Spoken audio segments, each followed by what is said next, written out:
Hoy, en Renovando tu Mente.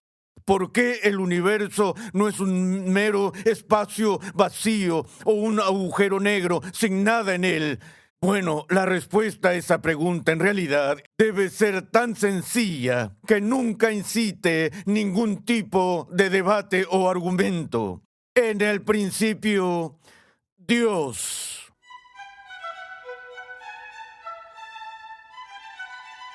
Cuando Dios declaró a Moisés, "Yo soy el que soy", reveló mucho sobre quién es Él, incluyendo su autoexistencia y su poder ilimitado. Gracias por acompañarnos en Renovando tu Mente, mientras continuamos con la serie del Dr. R.C. Sproul, Moisés y la zarza ardiente. Se trata de una historia conocida y sorprendente, pero es posible perderse algunos detalles dentro de la narrativa general. En esta serie el Dr. Sproul nos ayuda a ver por qué Dios se reveló a Moisés de esta manera y el significado que podemos derivar de su aparición. En este episodio veremos que aunque dependemos de una causa externa a nosotros para nuestra propia existencia, solo Dios tiene el poder de ser en y por sí mismo. Pasemos una vez más al salón de clases a escuchar al Dr. R.C. Sproul mientras muestra cómo la gloria autoexistente del Señor se muestra en su nombre. Vamos a continuar con nuestro estudio de la experiencia de Moisés en el desierto madianita cuando se encontró con Dios en la zarza ardiente y Dios se reveló a sí mismo de una manera extraordinaria a él. Ya hemos visto algunas de las implicancias de lo que Dios le había revelado a Moisés en esa breve conversación, pero quiero explorar más a fondo en esta sesión el significado del nombre por el cual Dios se revela a sí mismo cuando se llama a sí mismo solo como yo soy el que soy. Así que veamos esa parte del texto. Estamos en el capítulo 3 de Éxodo, versículo 13. Entonces dijo Moisés a Dios: He aquí, si voy a los hijos de Israel y les digo, el Dios de vuestros padres me ha enviado a vosotros, tal vez me digan, ¿cuál es su nombre? ¿Y qué les responderé? Y dijo Dios a Moisés: Yo soy el que soy. Y añadió: Así dirás a los hijos de Israel, yo soy, me ha enviado a vosotros. Dijo además Dios a Moisés: Así dirás a los hijos de Israel, el Señor, el Dios de vuestros padres, el Dios de Abraham, el Dios de Isaac y el Dios de Jacob, me ha enviado a vosotros. Este es mi nombre para siempre, y con él se hará memoria de mí de generación en generación. Algunos críticos, cuando leen este relato y ven que Moisés le pide a Dios que le dé su nombre, y Dios responde de esta forma muy extraña y misteriosa, diciendo: yo soy el que soy. Algunos de los críticos dicen que lo que Dios está haciendo aquí es básicamente negarse a revelar su nombre, diciendo: no es asunto tuyo cuál es mi nombre, yo soy el que soy y vamos a dejarlo así. Pero creo que el contexto en el que Dios se llama a sí mismo, yo soy el que soy, prohíbe esa interpretación crítica, porque Dios deja en claro que no se niega a revelar su nombre, sino que le está dando un nombre, su nombre, a Moisés, el cual será su nombre para siempre, por todas las generaciones, y con él se hará memoria. Y vimos al principio, en nuestras sesiones de este tema, que en las categorías hebreas, en el Antiguo Testamento, los nombres de las personas se dan para revelar algo sobre la persona. Incluso a Moisés se le dio el nombre de Moisés porque fue sacado del agua. Recordamos que Jacob se convirtió en Israel porque luchó con Dios y forcejeó. Así que a lo largo de las Escrituras vemos los nombres de las personas que nos dicen algo importante sobre su ser o su carácter. Y no hay otro lugar en la Sagrada Escritura donde eso sea más profundamente cierto que aquí, cuando Dios se revela a sí mismo de esta manera extraordinaria, diciendo: yo soy el que soy. Antes de seguir adelante, permítanme hacer esta simple pregunta. ¿Por qué ustedes adoran a Dios? ¿Por qué le dan una reverencia y un sentido de adoración que difiere de cualquier estima que le dan a cualquier cosa en el mundo creado? Es fácil para nosotros amar a Dios, estar agradecidos con Dios y adorar a Dios por todas las maravillas que ha hecho en la historia y en nuestra propia historia para nosotros mismos. Pero no creo que el cristiano llegue a la verdadera adoración hasta que el cristiano comience a adorar a Dios no por lo que Él ha hecho, sino por quien Él es, en su majestad trascendente. Cuando nos damos cuenta, como han dicho los teólogos del pasado, que Dios es el ser más perfecto. Difiere un poco con esa definición porque realmente la perfección no admite grados. Pero los padres de la Iglesia querían llamar nuestra atención con esta redundancia intencional para decir que Él es el ser más perfecto, para que no subestimemos el significado de la perfección de Dios. Todo lo que es, todos sus atributos, su omnisciencia, su omnipresencia, su eternidad, su simplicidad, todos los atributos que iluminan nuestra comprensión de Dios son sin defecto, sin ninguna pizca de imperfección. Así que hagamos la pregunta ahora, la pregunta más antigua que los científicos y filósofos hacían en la antigüedad. Es una pregunta muy provocativa y, sin embargo, en su expresión es bastante simple. Cualquiera puede entenderla. La pregunta es esta: ¿por qué hay algo en lugar de nada? ¿Por qué existe algo en este universo? Ya saben, el salmista, sin entender las inmensidades de las galaxias y los billones de estrellas de las que oímos hablar a los astrónomos de hoy, solo en su observación a simple vista del mundo que lo rodeaba, miró a las estrellas y dijo: cuando veo las estrellas y la luna y todo lo que has establecido, me veo obligado a hacer la pregunta: ¿qué es el hombre para que te acuerdes de él?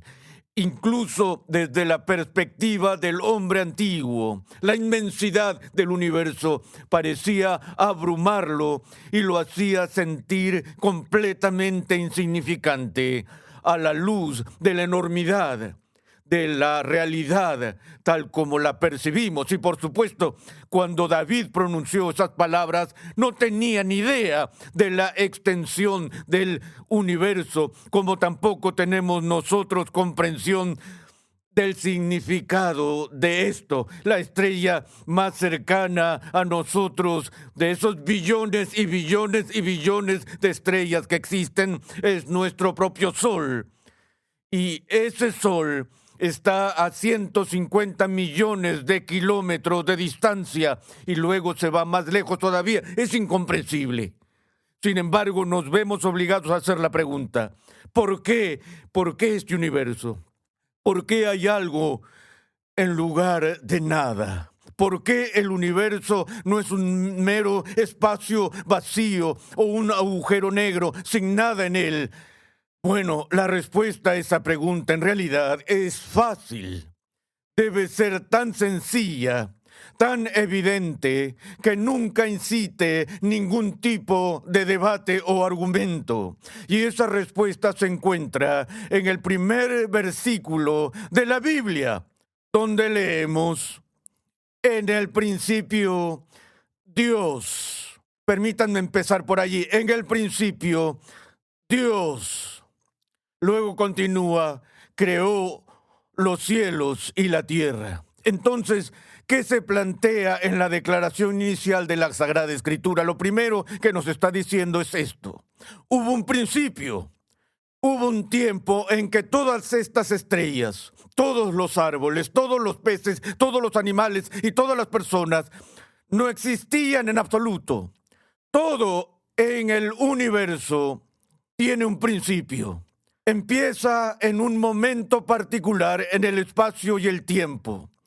Antes de eso, todo lo que existía en realidad era Dios. Ni siquiera la nada, sino Dios, porque al principio estaba Dios. Y el principio sucedió porque este Dios que no tiene un principio, este Dios que es eterno, creó todo lo que hay en este mundo. Hemos escuchado siempre sobre las investigaciones y los debates de los orígenes del universo. Y escuchamos con frecuencia sobre la teoría del Big Bang, de la cosmogonía, sobre cómo el universo ocurrió. Una simple recapitulación de esto nos dice que en un momento dado, esto no es un chiste, toda la materia, toda la energía de este vasto universo fue comprimida en este pequeño, ínfimo, lo que se llama punto de singularidad. Y este punto de singularidad estaba totalmente organizado en esta realidad comprimida por la eternidad. Y en la eternidad pasada obedeció metódicamente la ley de la inercia. La ley de la inercia dice que aquellas cosas que están en reposo tienden a permanecer en reposo hasta que una fuerza externa actúe sobre ellas, y aquellas cosas que están en movimiento tienden a permanecer en movimiento a menos que una fuerza externa actúe sobre ellas. Los secularistas en este punto dicen que tenemos un origen del universo que desafía la ley de la inercia, porque por toda la eternidad este punto de singularidad permaneció en este estado organizado sin un ápice de mutación o cambio. Y luego, un jueves por la tarde a las 3:15, ¡boom!, explotó. Y las repercusiones de esa explosión todavía se están buscando en la inmensidad del universo, ya que el universo actual parece estar expandiéndose desde esa explosión original. Hace un tiempo estaba conversando con Carl Sagan sobre esto y dijo: podemos volver al primer nanosegundo antes del Big Bang, todo ese camino de regreso. Y le dije: ¿y por qué solo hasta allí? Él dijo: no sentimos la necesidad de volver antes de eso. Le dije: no hay duda de que algo grita más fuerte que la necesidad de regresar allí. Si eres un científico, por el amor de Dios, tienes que hacerte la pregunta: ¿por qué el Big Bang? ¿Cómo pasó el Big Bang? ¿Qué había antes del Big Bang? Bueno, lo que había antes del Big Bang era una manifestación del verbo ser. Nuestro lenguaje no puede funcionar sin este simple verbo ser. Ese verbo que está en el medio del nombre de Dios. Dios no le dice a Moisés: así es mi nombre es una vez Yo fui, ahora lo soy, y todavía voy a estar por aquí mañana porque tengo un futuro. No es así como se presenta, sino que se presenta en términos del eterno presente. Yo soy el que soy. Yo soy la personificación del verbo ser. De nuevo, en el mundo antiguo, mientras los filósofos trataban de averiguar cómo surgió el universo y cómo el universo podría entenderse de una manera inteligible, Platón quería salvar el fenómeno, es decir, mirar toda la realidad de las cosas que vemos, los pájaros, los árboles, los grillos y las flores, todas esas cosas. ¿Cómo podemos darle sentido? ¿Cómo encaja toda esa diversidad en un todo coherente y con sentido? El filósofo Parménides dijo fundamentalmente lo más importante que debemos entender al tratar de examinar la realidad es esto, que lo que sea que es. Lo que estaba diciendo es que nada puede existir aparte del ser, el ser puro, el ser perfecto, sin ninguna sombra de variación.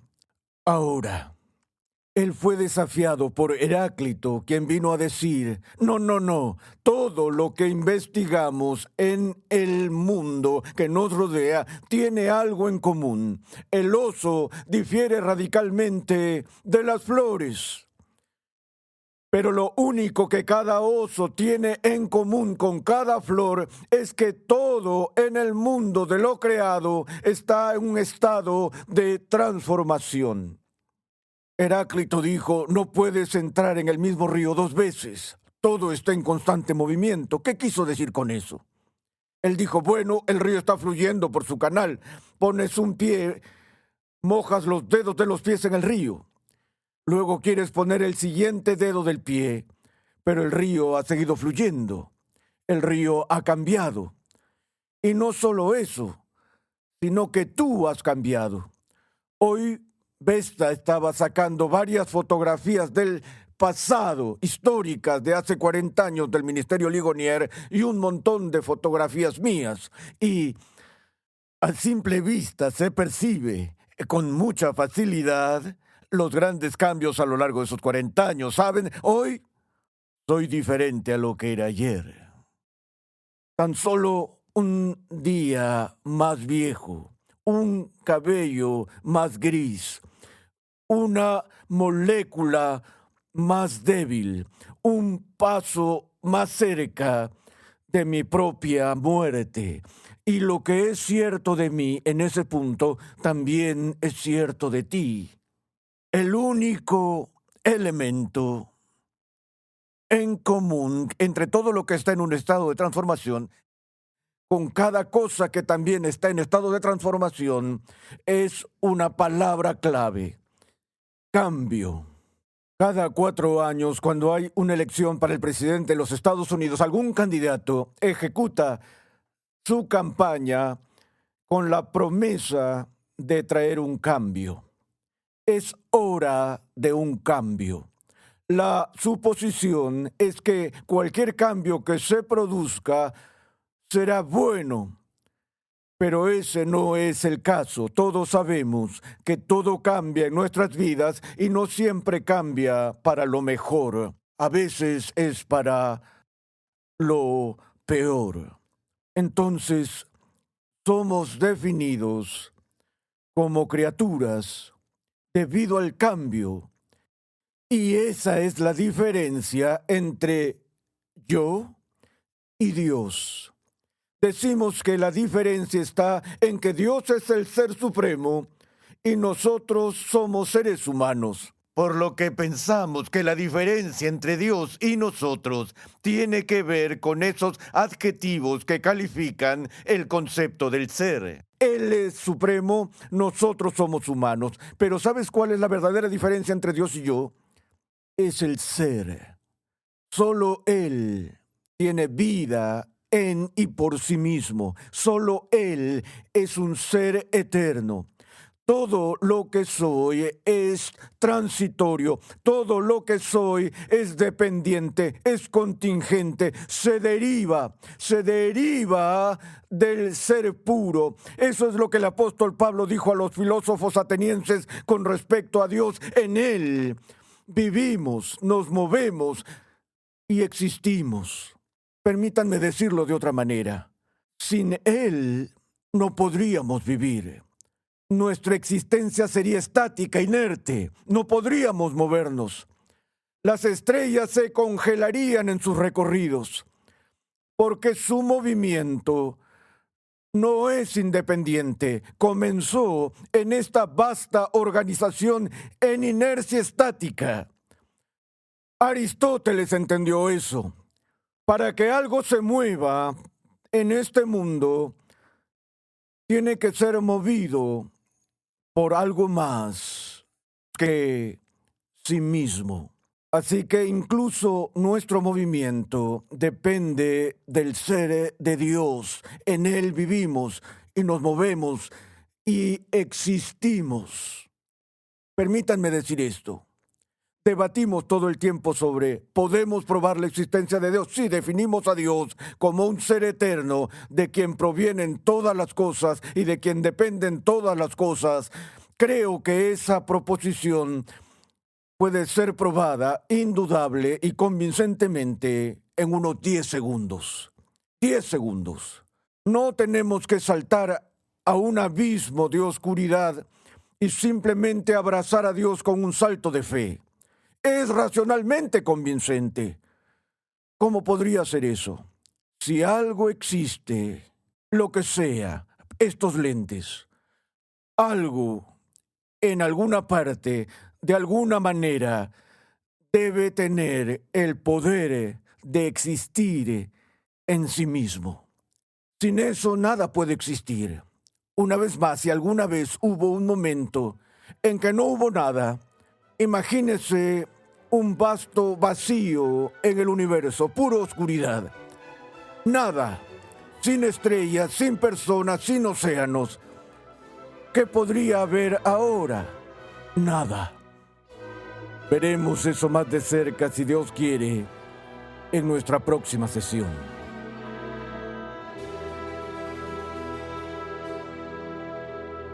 Asombroso. El nombre de Dios, Yo soy el que soy, revela su autoexistencia, su ser. En esta serie estamos profundizando en los detalles del relato de Moisés y la zarza ardiente del libro de Éxodo. El Dr. Sproul enseñó esta serie hace unos años con el deseo de ayudar a los cristianos de hoy a ver la relevancia de la revelación de Dios a Moisés. Recuerda que en nuestra página web renovandotumente.org puedes solicitar una guía de estudio gratuita para tu edificación personal o para usarla en grupos pequeños. Nos complace anunciar que la nueva traducción y edición al español del clásico libro de R.C. Sproul, La Santidad de Dios, ya está disponible. Mucha gente piensa en Dios solo en términos de su amor, pero la Biblia habla de la santidad de Dios más que de cualquier otro atributo. ¿Qué significa cuando los ángeles declaran que Dios es santo, santo, santo? Y siendo nosotros personas pecadoras, ¿cómo es que podemos entrar en su presencia? En la santidad de Dios, el Dr. Sproul explora el carácter santo de Dios y explica por qué esta santidad nos fascina y nos aterroriza. A medida que analiza el impacto de la santidad de Dios en el profeta Isaías, Martín Lutero y los santos a lo largo de la historia, descubrimos que solo hay una manera de estar ante el santo. Este clásico y célebre libro ha ayudado a miles de cristianos a comprender mejor quién es Dios, quiénes son ellos y qué significa estar revestidos de la justicia de Cristo. Para más información visita la página web lasantidaddedios.com hoy mismo. Es posible que hayas oído hablar de la hipótesis de la generación espontánea. En el siguiente episodio de Renovando tu Mente, el Dr. Sproul explicará que la autoexistencia de Dios es la única explicación lógica para el universo. ¿Generación espontánea? El Dr. Sproul expondrá lo absurdo de esta hipótesis. Escucha un avance de nuestro próximo programa.